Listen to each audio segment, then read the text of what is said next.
Welcome to Sleep by Story, a quiet corner of the night where gentle stories, soft voices, and slow atmospheres keep you company while you drift towards sleep.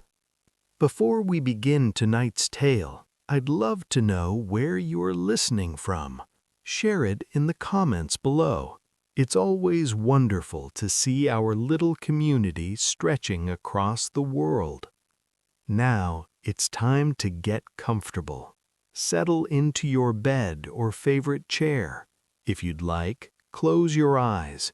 Take a slow breath in through your nose, hold it for a heartbeat, and let it ease out again. By the time December arrived that year, the city had already grown quiet in the way cities do when the cold settles in with intention. The kind of cold that doesn't announce itself with dramatic storms, but simply takes up residence in the air, in the stones of old buildings, in the spaces between people's words when they speak on street corners. The snow had come 3 days before Christmas, not in a rush, but gradually, the way memory accumulates. It gathered on windowsills and doorsteps, on the shoulders of statues in the square, on the iron railings that bordered the small park at the edge of the old quarter. By evening, the streets wore a muffled quality, sounds arriving softer than usual, as though the world had agreed to speak in whispers for a while. In a narrow lane that ran between 2 wider streets, there stood a shop that many people passed without quite noticing. It had been there long enough that it had become part of the architecture of overlooking, the kind of place your eyes slide past on the way to somewhere more urgent. The sign above the door, painted in letters that might have once been gold but had faded to a quiet amber, read simply, "Harrow and Son, Clocks." There was no sun anymore. There had been once, but that was a story belonging to other years. Now there was only Harrow, and the clocks, and the small workbench at the back of the shop where he spent his days doing what he had always done, keeping time honest. Thomas Harrow was not old in the way that requires a walking stick or a hand on the wall for balance. He was old in the way that happens when you've spent decades in the same place, watching the world outside change, while you remain in the steady rhythm of springs and gears. His hair had gone the color of winter light, silver white with a memory of darker shades. His hands, though, were still precise. They knew their way around the tiny mechanisms of pocket watches and grandfather clocks with the kind of certainty that comes from 10,000 careful adjustments. He wore the same tweed waistcoat every day, its pockets holding screwdrivers and magnifying glasses and small slips of paper with measurements written in his careful script. His workbench was organized in a way that looked like chaos to the uninformed eye, but was in fact a detailed map that only he could read. Each tool had its place. Each unfinished repair had its order in the queue. On the evening our story properly begins, the shop was closed. The closed sign had been turned at 5:30, as it was every evening. The door was locked. The lights in the front display window had been switched off, leaving only the glow from the back room where Thomas sat at his bench, working by the light of a single brass lamp. Outside, the snow continued its patient work, building small drifts against the door, catching on the edges of the window frame. The street was empty except for the occasional figure hurrying past, collar turned up, breath visible in the cold air. Thomas had been working on the same pocket watch for 3 days. It was a beautiful piece, old enough to have been wound by hands that were no longer living. The case was silver, tarnished to a soft gray, with an inscription on the back that had been worn almost smooth by time and touch. He could just make out the letters, "For E, with all the hours we have." The mechanism inside was delicate, intricate. Someone before him had tried to repair it and had made things worse. Springs had been bent, screws over-tightened. It would have been easier to tell the customer it was beyond saving, but Thomas didn't like to say that about anything. Time, he believed, deserved a second chance.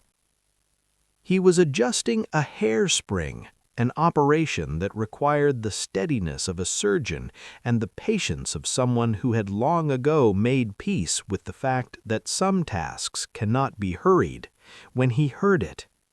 A knock at the door. It was so faint that at first he thought he'd imagined it. Then it came again, soft but deliberate. 3 taps, each one carefully spaced. Thomas set down his tools and frowned. The shop was closed. The sign said as much.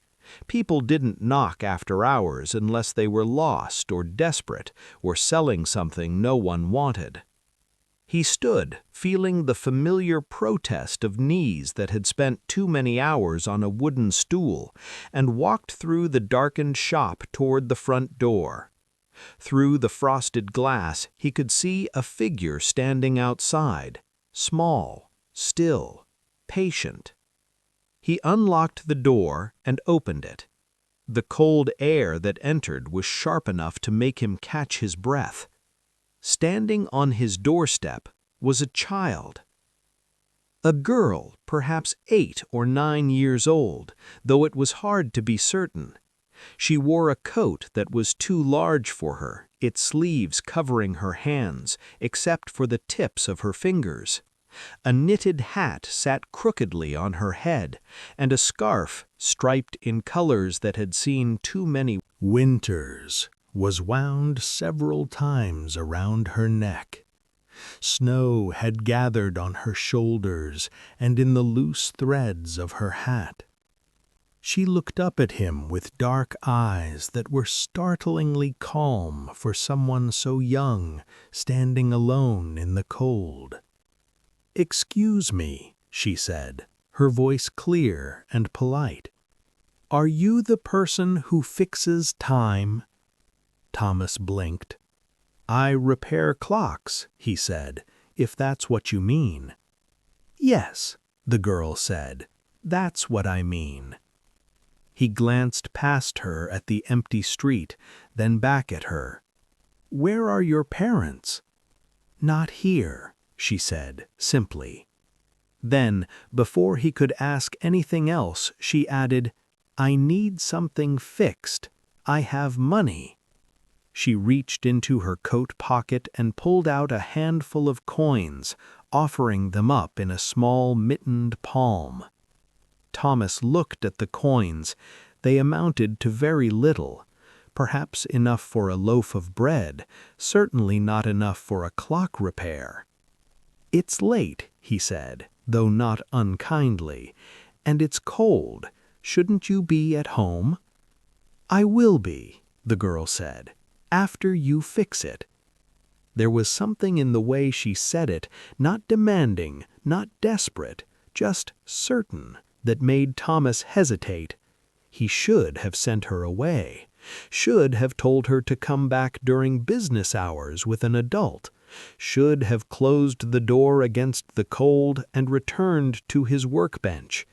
Instead, he heard himself say, "All right, come in." The girl stepped inside, snow falling from her coat onto the wooden floor.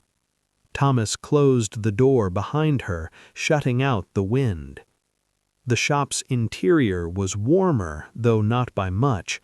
Thomas kept the heat low to save money, relying on layers of clothing and the small electric heater near his workbench. The walls were lined with shelves holding clocks in various states of repair or waiting. Grandfather clocks stood like silent sentries in the corners. A glass case near the front held pocket watches laid out on velvet, their faces catching the dim light. The girl looked around with the kind of careful attention people usually reserve for museums. "What needs fixing?" Thomas asked. The girl reached into her other pocket and pulled out something wrapped in cloth. She unfolded it carefully. Inside was a music box. It was small, perhaps the size of Thomas's palm, made of dark wood with a simple brass clasp. The kind of thing that might have been given as a gift long ago. There was a tiny keyhole on one side where the winding mechanism would go. "It doesn't play anymore," the girl said, holding it out to him. "It's supposed to play a song, but when you wind it, nothing happens." Thomas took the box gently. It was lighter than he expected, old but well cared for. He examined it under the light, turning it slowly in his hands. The wood had been polished so many times that it had developed a soft glow. On the bottom, in small carved letters, were the initials M.H. "It belonged to my grandmother," the girl said, though Thomas hadn't asked. "She gave it to my mother. My mother gave it to me.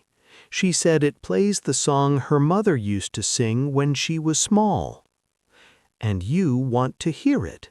Thomas said. "Yes," the girl said, "I want to hear it."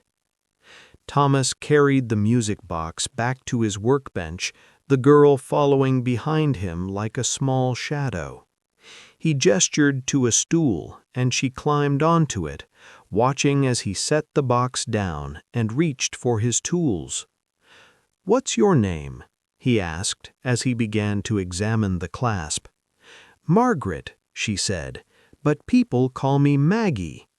"I'm Thomas," he said. "People call me Thomas." The corner of Maggie's mouth lifted in something that wasn't quite a smile, but wasn't quite not a smile either. Thomas worked in silence for a while, his fingers moving with practiced precision. The clasp opened with a soft click. Inside, the mechanism was visible, a small brass cylinder with raised pins, a comb of metal teeth, a spring wound tight but unmoving. "The problem," Thomas said, quietly, more to himself than to Maggie, "is that something is stuck. Can you unstick it?" "Maybe," Thomas said, "if I'm careful." He selected a tool, a thin pick with a hooked end, and gently probed the mechanism. There, a pin had bent, catching against the comb. It would need to be straightened without breaking it.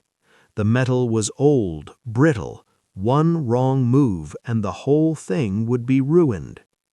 His hands moved slowly. Maggie watched without speaking, her dark eyes following every small adjustment. Outside, the snow continued to fall.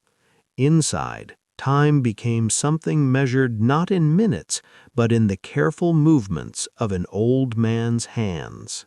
After what might have been 10 minutes or 30, it was hard to say, Thomas heard the small, satisfying click of the pin sliding back into place. He tested the mechanism gently. The cylinder turned. The teeth of the comb waited. "Let's see," he murmured, and wound the key at the side of the box. There was a pause, a held breath in the mechanics, and then the music box began to play.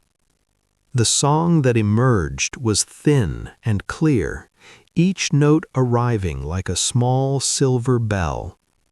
It was a simple melody, the kind that might have been sung to a child at bedtime or hummed while hanging washing on a line, were remembered on a winter evening when the house was quiet.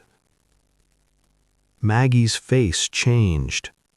Not dramatically, but something in her eyes softened, and her shoulders, which had been held tight, dropped just slightly. She listened to the whole song without moving. When it finished, the mechanism gave a small click and stopped. "That's it," she said softly. "That's the song." Thomas looked at her. "You've heard it before?" "No," said Maggie, "but I knew it anyway." She reached into her pocket again and held out the coins. Thomas shook his head. "Keep them," he said. "Buy yourself something warm to drink." "But you fixed it," said Maggie. "Consider it an early Christmas gift," Thomas replied. Maggie looked at him for a long moment. Then she carefully wrapped the music box back in its cloth, tucked it into her pocket, and slid off the stool. "Thank you," she said. "You're welcome," Thomas said. "Now, where do you live? It's not safe to walk alone in the dark." "I'll be all right," said Maggie. She walked toward the door, then paused and turned back. "Can I ask you something?" "Of course." "Why do you fix clocks?" Thomas considered the question. "Because," he said slowly, "because I like the idea that things can be made to work again. That just because something has stopped doesn't mean it has to stay stopped." Maggie nodded as if this made perfect sense. "That's a good reason," she said. Then she opened the door, stepped out into the snow, and was gone. Thomas stood in the doorway for a moment, watching her small figure disappear into the white evening. He should have insisted on walking her home, should have asked more questions. But something about the way she moved, purposeful, certain, made him feel that she knew exactly where she was going. He closed the door, locked it, and returned to his workbench. The pocket watch he'd been working on sat where he'd left it, its mechanism still open, still waiting. He picked up his tools, adjusted the lamp, and tried to return to the rhythm of the repair. But his mind kept drifting back to the girl with the music box, to the way her face had softened when the song played, to her question, "Why do you fix clocks?" He had given her an answer, but sitting there in the quiet shop with the snow falling outside and the night deepening around him, he wondered if he'd told the truth. Did he fix clocks because he believed things could be made to work again? Or did he fix them because it was easier than fixing the things in his own life that had long ago stopped ticking? The thought settled uncomfortably in his chest. Thomas had not always been alone. There had been a wife once, Helen, who laughed easily and filled the shop with warmth even in the coldest months. There had been a son, David, who had sat at this very workbench as a boy, learning to hold tiny screws without dropping them, learning the patience required to work with things smaller than your smallest doubt. Helen had died 7 years ago. The illness was quick, clinical, and merciless.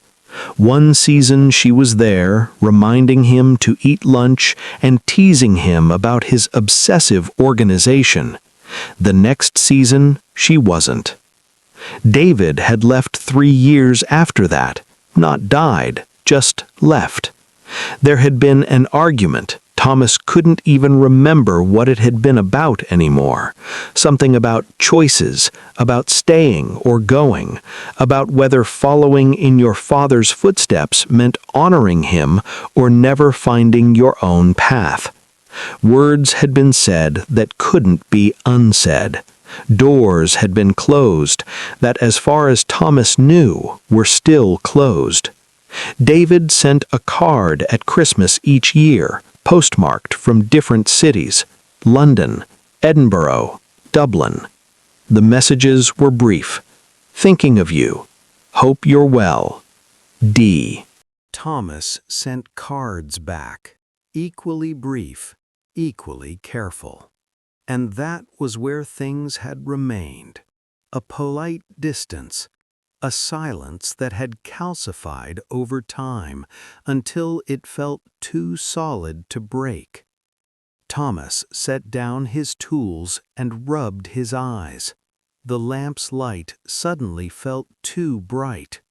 He should go upstairs. The flat above the shop was small but comfortable. There was soup in the refrigerator that could be heated. There was a chair by the window where he could sit and watch the snow. There was a bed where, eventually, sleep might come. Instead, he sat at his workbench and stared at the pocket watch. For E, with all the hours we have. How many hours did anyone really have? And what did you do when you realized you'd let too many of them pass without saying the things that needed to be said? Outside, the city's church bells began to ring, marking the hour. 9 chimes, each one clear and cold in the winter air. Thomas closed the pocket watch's case without finishing the repair, switched off the lamp, and climbed the narrow stairs to his flat.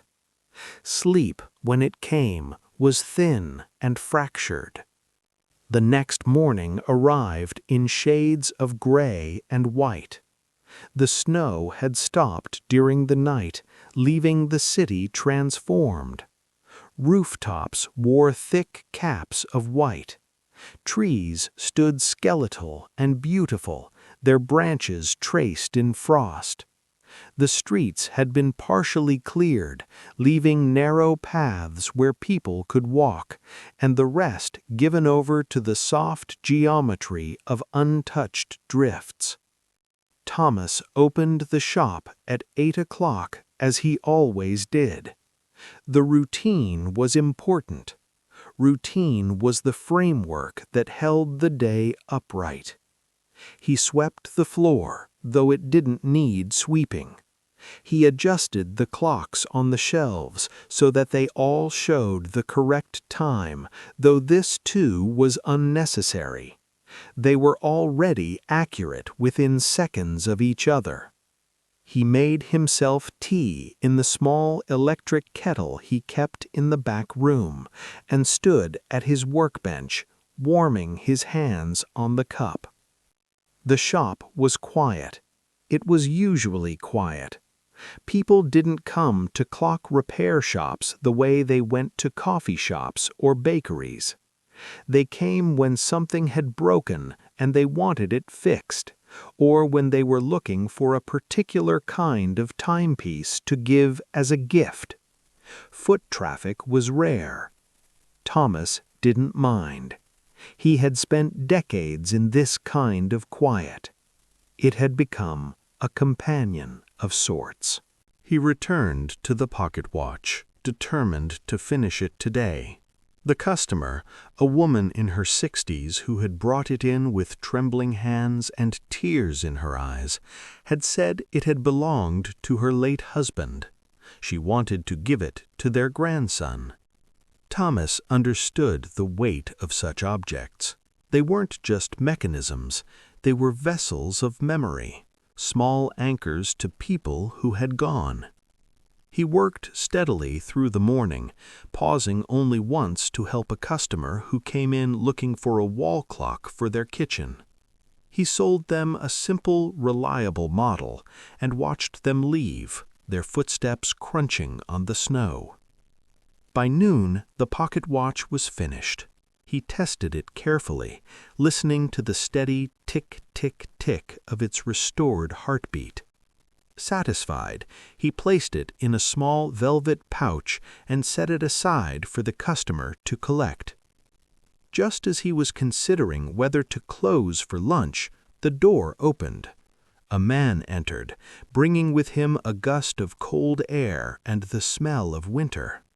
He was perhaps in his 40s, wearing a heavy overcoat and a scarf. His face was ruddy from the cold, his eyes tired in the way that suggested long nights and too much responsibility. "Good afternoon," Thomas said. The man nodded. "Afternoon. I'm looking for someone who might be able to help with an unusual request. I repair clocks and watches. If it keeps time, I can usually fix it." "It's not exactly a repair," the man said. He hesitated, as if weighing whether to continue. "It's more of a restoration, or perhaps a recreation." Thomas waited. The man reached into his coat and pulled out a photograph. He laid it on the counter between them. The photograph was old, sepia-toned, its edges softened by time. It showed a family standing in front of a house, a man and woman, both young, both smiling in the stiff, formal way people smiled for cameras in those days. Between them, a small boy, and in the background, visible through a window, the face of a large clock. "That clock," the man said, pointing, "belonged to my great-grandfather. It stood in the hallway of the family home for 3 generations. When my grandmother died last year, the house was sold. Most of the things in it were dispersed among relatives or sold at auction. But the clock," he paused, "the clock was damaged during the move, badly. The case was salvageable, but the mechanism was destroyed." "I see," the man continued. "I managed to recover the case, but I don't have the mechanism, and I was wondering, hoping, really, that someone might be able to build a new one, something that would fit, something that would make it work again." Thomas studied the photograph.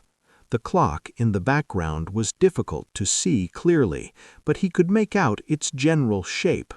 A long case clock, what most people called a grandfather clock. 8-day movement, if he had to guess. Probably weight-driven. "Building a mechanism from scratch is possible," Thomas said carefully, "but it's expensive and time-consuming. It might be more practical to find a similar clock and transplant its mechanism." "I tried that," the man said. "Couldn't find anything that matched. The clock was custom-made, apparently. My great-grandfather commissioned it when he got married. It was a wedding gift to himself and his bride." He smiled ruefully. "A very impractical gift, but a romantic one." Thomas looked at the man's face and saw something he recognized, the particular kind of sorrow that comes from wanting to hold on to something that's slipping away. "Why is this so important to you?" Thomas asked gently. The man was quiet for a moment. "My grandmother used to say that clock was the heartbeat of the house. Every hour it would chime, and she said it reminded her that time was moving, that life was still going forward even when things felt stuck. When I was a child and I visited her, I used to stand next to it and feel the vibration of the chimes through the floor." He looked down at the photograph. "She's gone now. The house is gone. Most of the people in this picture are gone. But I thought, if I could restore the clock, maybe I could give that heartbeat to my own children. Maybe they could feel what I felt." Thomas understood this. More than he wanted to admit. He understood it. "I'll need to see the case, and I'll need measurements, detailed ones. But yes, I can try." The man's face brightened. "Really?" "Really," Thomas said. "Though I should warn you, it won't be quick. A project like this, it could take weeks, possibly months." "That's all right," the man said.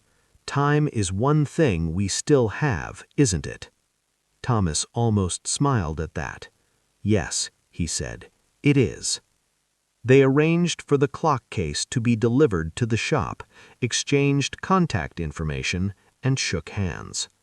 The man left, and Thomas stood at the counter looking at the photograph he'd been allowed to keep for reference. 3 generations, a wedding gift, a heartbeat in a hallway. He thought about Maggie and her music box, about the song her grandmother used to sing, about the way some objects hold more than their physical weight. Perhaps that was what he did here, in this small shop with its cluttered shelves and its careful repairs. Perhaps he didn't just fix clocks. Perhaps he fixed the vessels that carried people's memories, their connections to the past, their small hopes for the future. It was a better answer than the one he'd given himself last night. He returned to his workbench feeling something he hadn't felt in a long time. Not quite purpose, but something close to it, a direction. The afternoon passed quietly. Thomas worked on smaller repairs, the kind of routine tasks that required focus but not deep thought. His hands moved through familiar motions, replacing batteries, adjusting minute hands, cleaning mechanisms, while his mind turned over the challenge of the grandfather clock. It would be difficult. Custom mechanisms always were. He would need to create detailed plans, source specific materials, possibly even fabricate parts by hand. It was the kind of work he'd done years ago, when he was younger and David had still been learning the trade beside him. David had been good at this, better than Thomas in some ways. He'd had an intuitive understanding of how pieces fit together, how one change would ripple through the entire system. He could look at a broken clock and see, almost immediately, what had gone wrong and what needed to be done. Thomas wondered where David was now, what he was doing, whether he'd kept up with the craft or had left it behind entirely, the way he'd left behind everything else connected to this shop and this life. The thought created a familiar ache in his chest. He pushed it aside and kept working. As evening approached, the light outside began to fade to that particular blue-gray that belongs to winter twilights.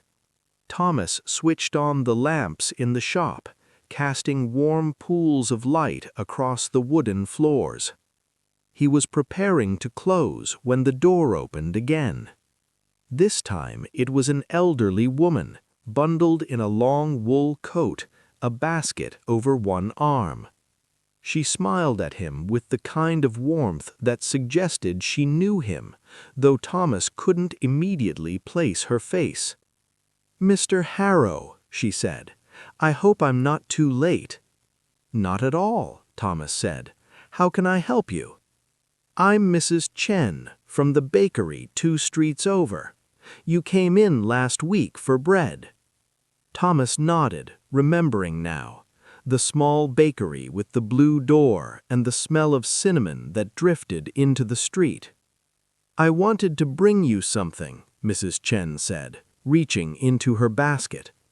She pulled out a small parcel wrapped in wax paper. "Ginger biscuits. I made too many and I thought you might like some for your tea." Thomas was touched in a way that caught him off guard. "That's very kind," he said. "You didn't have to." "I know," Mrs. Chen interrupted gently, "but I wanted to." You fixed my kitchen clock last month, and you didn't charge me nearly what you should have. Besides," she added with a conspiratorial smile, "it's Christmas. People should have biscuits at Christmas." She set the parcel on the counter, and before Thomas could thank her properly, she was already moving toward the door. "Enjoy them," she called over her shoulder, "and don't work too late. Even time needs to rest sometimes." Then she was gone, leaving behind the scent of ginger and the small, unexpected warmth of human kindness. Thomas stood in the quiet shop holding the parcel and felt something shift inside him. Not dramatically, just a small adjustment, like a gear clicking into place. He couldn't remember the last time someone had brought him a gift. Not a payment, not an exchange, just a gift freely given. It made him realize how small his world had become. Work and sleep and work again. The shop and the flat and the narrow stretch of street between them. He had let so much fall away. Helen's friends who had tried to stay in touch after she died until they realized he didn't want to be reached. David's absence, which had created a silence Thomas had eventually learned to inhabit like a room. Even the casual connections, neighbors, shopkeepers, the people you saw on your daily routes had thinned to nearly nothing. When had that happened? When had he become someone who was surprised by a parcel of biscuits? He climbed the stairs to his flat, set the biscuits on the small kitchen table, and made himself dinner. Soup again, heated in a pot, eaten standing at the counter while looking out at the snow-covered street. Below, the shop was dark except for the small light he always left burning near the workbench. From up here, it looked almost cozy, a small warm space in the cold city night.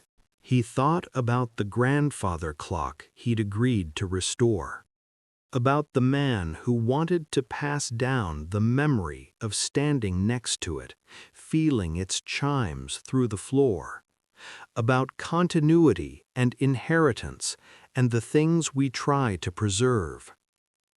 What was he preserving here? What would he pass down?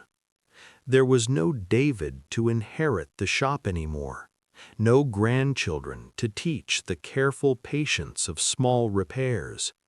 When he was gone, this place would be sold or closed or turned into something else entirely.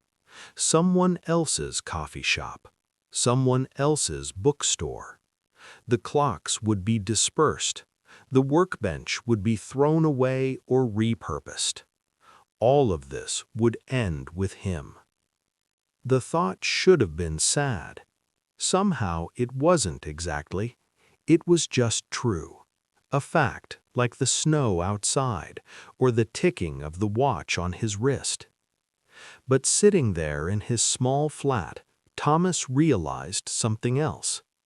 Maybe what he passed down didn't have to be a physical place.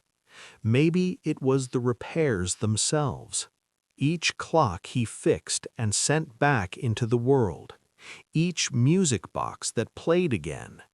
Each pocket watch that kept time for someone who needed it. Maybe that was enough. The evening deepened. Thomas washed his dishes, made himself tea, and sat in the chair by the window with one of Mrs. Chen's ginger biscuits. It was excellent, spicy and sweet and still slightly warm. Outside, the street was nearly empty.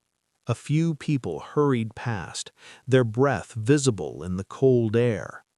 In the windows of the buildings across the way, lights glowed, lives being lived.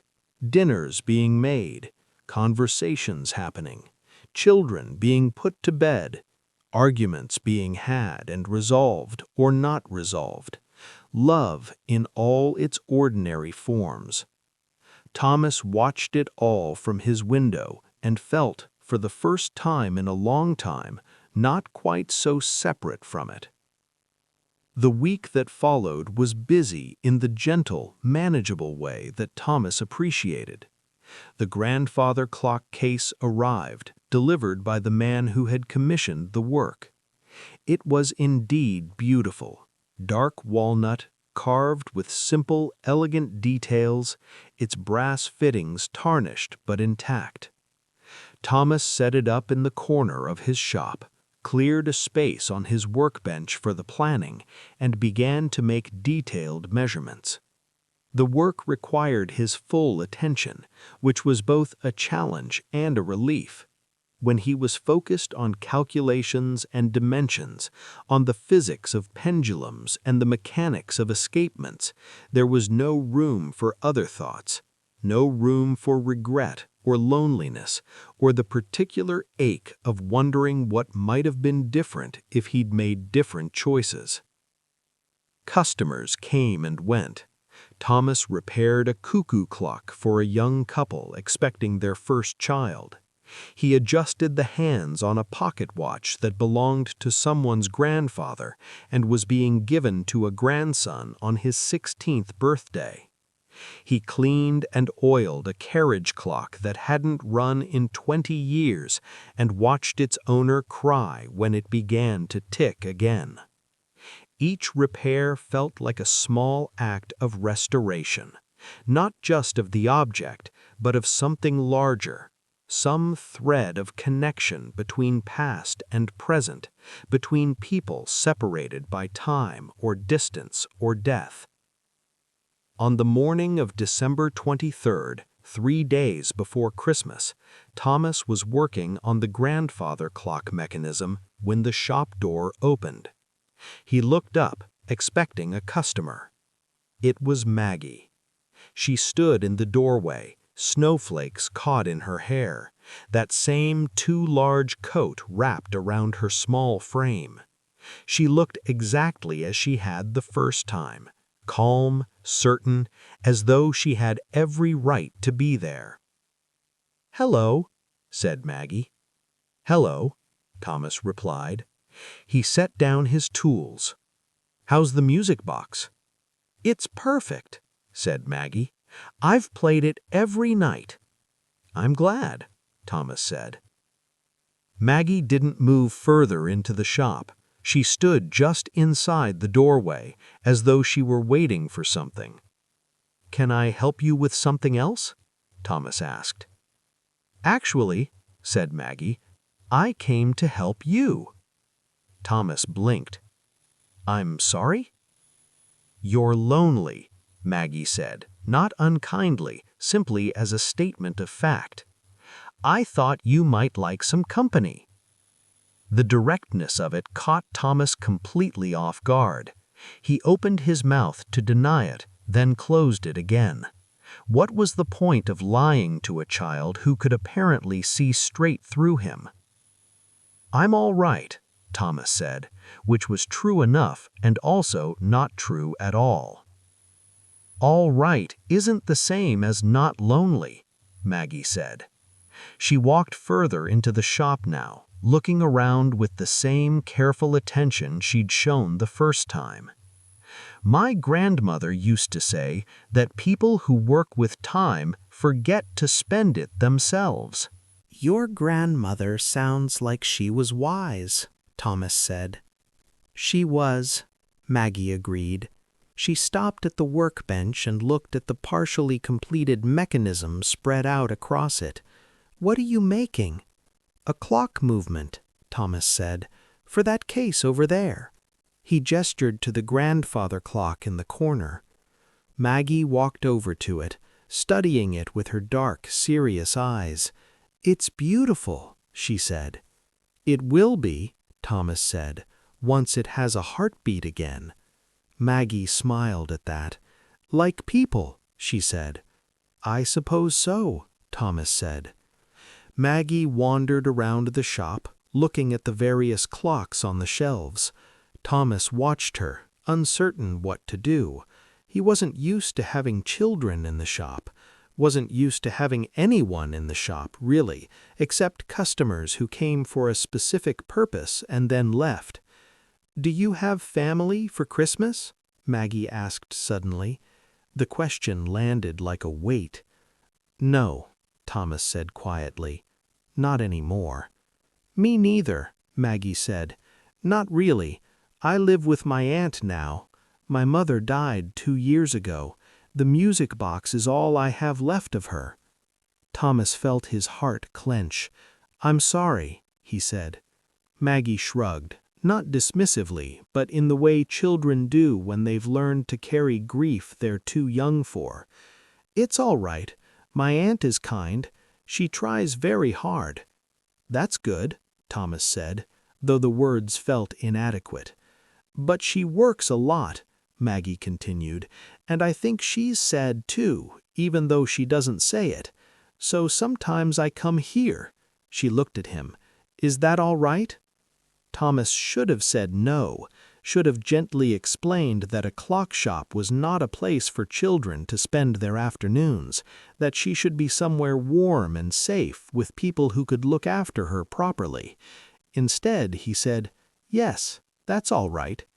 Maggie's face brightened just slightly. "Can I watch you work?" "If you'd like," Thomas said. So she did. She pulled up the extra stool and sat beside him at the workbench, and Thomas returned to the delicate work of assembling the clock mechanism. He explained what he was doing as he worked, not because she asked, but because it felt natural to fill the silence with words. "This is the escapement," he said, holding up a small piece of brass. "It's what controls the release of energy from the spring. Think of it like a doorman who lets people through one at a time instead of all at once." "Why?" asked Maggie. "Because if all the energy released at once, the clock would run too fast and then stop. The escapement makes sure time moves at the right pace. So it's important," Maggie said. "Very," agreed Thomas.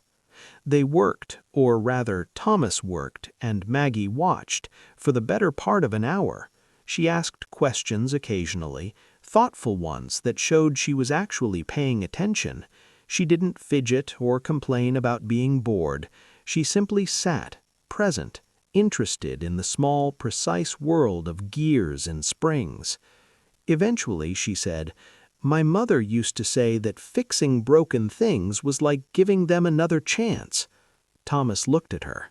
She was right. "Is that why you do it?" Maggie asked. It was the second time someone had asked him that question, the second time he had to search for an honest answer. "I think," Thomas said slowly, "I do it because when something is broken, most people throw it away. They say it's not worth fixing, that it's easier to buy a new one. But these old clocks, these small, stubborn things, they were made to last. Someone cared enough to build them properly. I suppose I care enough not to let that effort be forgotten." Maggie considered this, her feet swinging gently beneath the stool. "My grandmother said that caring is a kind of fixing," she said at last. Thomas smiled. It surprised him how easily it came. The afternoon light faded slowly, turning the shop windows into mirrors of warm brass and wood. Outside, snow began to fall again, light, almost hesitant, each flake finding its place without hurry. Maggie stayed until dusk. When it grew dark, Thomas walked her to the door and made sure her aunt was waiting across the street, bundled in a scarf, worry easing when she saw the girl safe. Maggie waved once before being guided home, her other hand tucked carefully into her coat pocket where the music box rested. That evening, Thomas worked late. He finished the grandfather clock mechanism just before midnight on Christmas Eve. When he set the pendulum in motion and released the escapement, the clock answered with a deep, steady tick. It was not loud, but it was confident, alive. At the top of the hour, it chimed. The sound filled the shop, rich and resonant, vibrating through the floorboards just as the man had described from his childhood memory. Thomas stood very still as the final note faded, feeling something loosen in his chest that had been tight for years. On Christmas morning, the man arrived with his children. They stood together as the clock chimed again, the youngest pressing her palm to the wooden case, eyes wide. "It feels like it's breathing," she whispered. "Yes," said Thomas quietly, "it does." Later that day, Thomas closed the shop early. He climbed the stairs to his flat, made tea, and sat by the window as evening settled over the city. Snow softened every edge. Bells rang in the distance. Somewhere nearby, a child was laughing. For the first time in many years, Thomas wrote a longer card. David, the shop is still here. The clocks are still ticking. If you ever wish to come home, there will be time. Father. He placed it by the door, ready for the post. Downstairs in the quiet shop, dozens of clocks kept time together, not perfectly synchronized, not identical, but steady, patient, faithful. Time, Thomas realized, was not something to be held or repaired or mastered. It was something to be shared. And for the first time in a long while, as the city slept and the snow continued its gentle work, Thomas Harrow did not feel alone. They arrive now and then the way this story has arrived, unhurried, unexpected, and just long enough. If your eyes are heavy now, let them close. The rain, real or remembered, can fall where it likes. The trains, real or imagined, can go on for a while without you. You have done enough for today. You can stop in the in-between. The story knows the way from here.